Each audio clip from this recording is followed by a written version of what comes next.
हम अध्ययन कर रहे हैं प्राचीन भारतीय इतिहास, उससे संबंधित साहित्यिक स्रोत के ब्राह्मण साहित्य से रिलेटेड जो साहित्य है। सामवेद, साम का अर्थ गान होता है। साम का शाब्दिक अर्थ क्या होता है? गान। इसमें मुख्यतः यज्ञों के अवसर पर गाए जाने वाले मंत्रों का संग्रह है। सामवेद में इसे भारतीय संगीत का मूल कहा जाता है।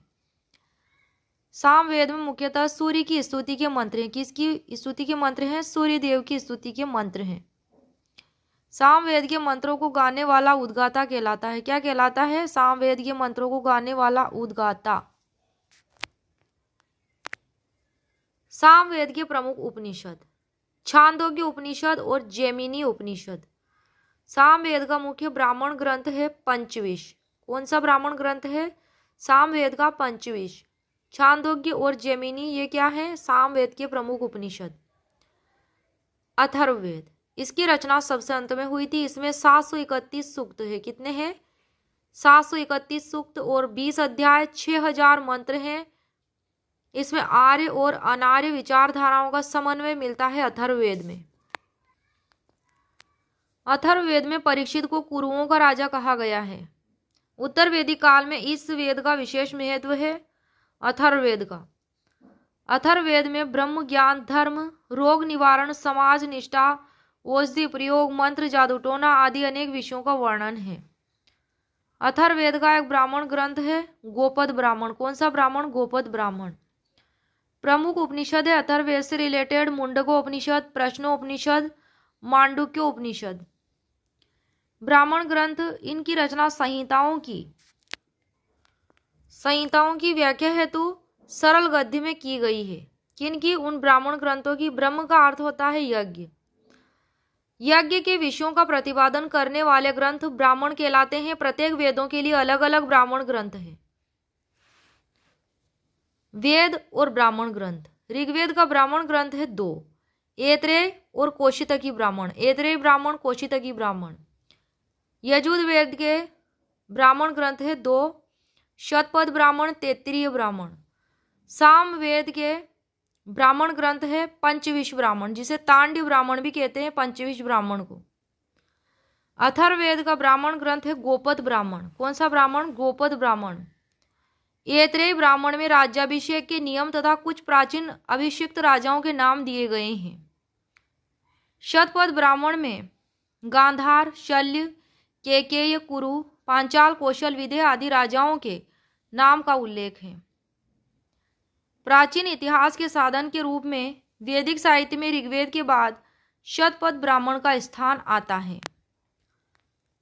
नेक्स्ट है आरण्यक। यह ब्राह्मण ग्रंथ का अंतिम भाग है। आरण्यक किसका?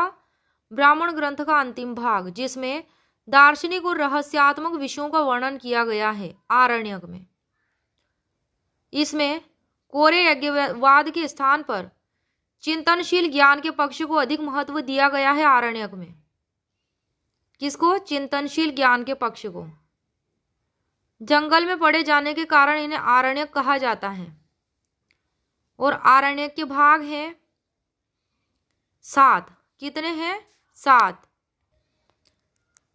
पहला है ऐत्रेय। कौन सा? ऐत्रेय। दूसरा शांखायन, तीसरा तैत्तिरीय, चौथा मैत्रायणी, पांचवा माध्यन्तीन बृहदारण्यक, छठा है तल्वकार और 7वां छांदोग्य। उपनिषद। नेक्स्ट है उपनिषद। उप का अर्थ होता है समीप और निषद का अर्थ होता है बैठना, अर्थात जिस रहस्य विद्या का ज्ञान गुरु के समीप बैठकर प्राप्त किया जाता है उसे उपनिषद कहते हैं। उपनिषद आरण्यकों के पूरक हैं और भारतीय दर्शन के प्रमुख स्रोत हैं। वैदिक साहित्य के अंतिम भाग होने के कारण वेदांत भी कहा जाता है उपनिषद को। उपनिषद उत्तर वैदिक काल की रचनाएं हैं। किसकी रचनाएं हैं? उत्तर वैदिक काल की रचनाएं हैं उपनिषद। इनमें हमें आर्यों के प्राचीनतम दार्शनिक विचारों का ज्ञान प्राप्त होता है। किनमें? उपनिषद में हमें आर्यों के प्राचीनतम दार्शनिक विचारों का ज्ञान प्राप्त होता है। इनको पराविद्या या आध्यात्म विद्या भी कहते हैं। किसको? उपनिषदों को। उपनिषदों में आत्मा, परमात्मा, मोक्ष और पुनर्जन्म की अवधारणा मिलती है। किसकी अवधारणा मिलती है उपनिषदों में? आत्मा, परमात्मा, मोक्ष और पुनर्जन्म की। उपनिषदों की कुल संख्या 108 है। प्रामाणिक उपनिषद 12 माने गए हैं। वेदांग, इनकी संख्या 6 है। पहला शिक्षा, दूसरा कल्प, तीसरा व्याकरण, चौथा निरुक्त, पांचवा ज्योतिष, छठा छंद। ये गद्य में सूत्र रूप में लिखे गए हैं। शिक्षा, वैदिक स्वरों के शुद्ध उच्चारण हेतु शिक्षा का निर्माण हुआ। किसके लिए निर्माण हुआ? वैदिक स्वरों के शुद्ध उच्चारण हेतु। कल्प, ये ऐसे सूत्र होते हैं कल्प जिनमें विधि और नियम का उल्लेख होता है। व्याकरण, इसमें नामों और धातुओं की रचना, उपसर्ग और प्रत्यय के प्रयोग, समासों और संधि आदि के नियम बताए गए हैं।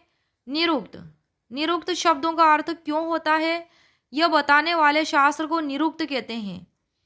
यह एक प्रकार का भाषा विज्ञान है। निरुक्त। छंद, वैदिक साहित्य में गायत्री, तिष्टुप, जगती, बृहति आदि छंदों का प्रयोग हुआ है।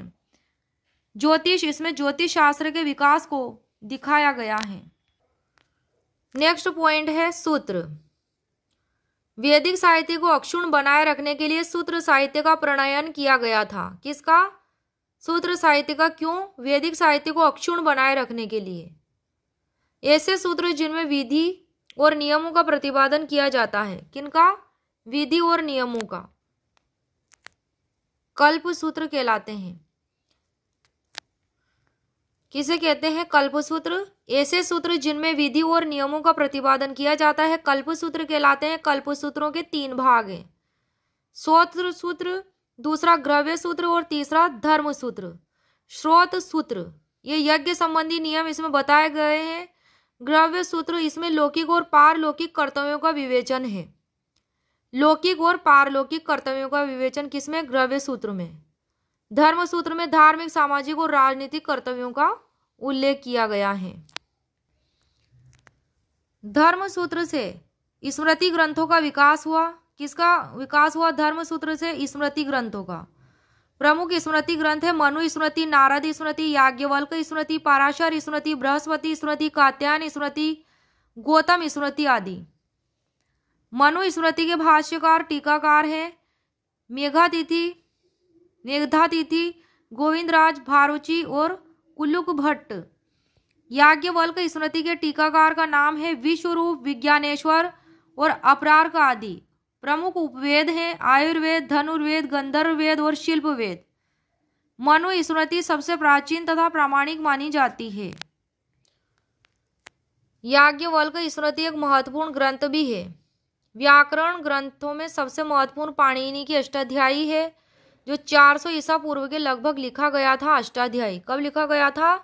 यह ग्रंथ 400 ईसा पूर्व में। 400 ईसा पूर्व में। सूत्र साहित्य में 8 प्रकार के विवाहों का उल्लेख किया गया है। कितने प्रकार के? सूत्र साहित्य में 8 प्रकार के। निरुक्त, निरुक्त की रचना किसने की? यास्क ने की थी निरुक्त की रचना। कब? ईसा पूर्व 5वीं सदी में। इसमें वैदिक शब्दों की व्युत्पत्ति का विवेचन है। किसमें? निरुक्त में।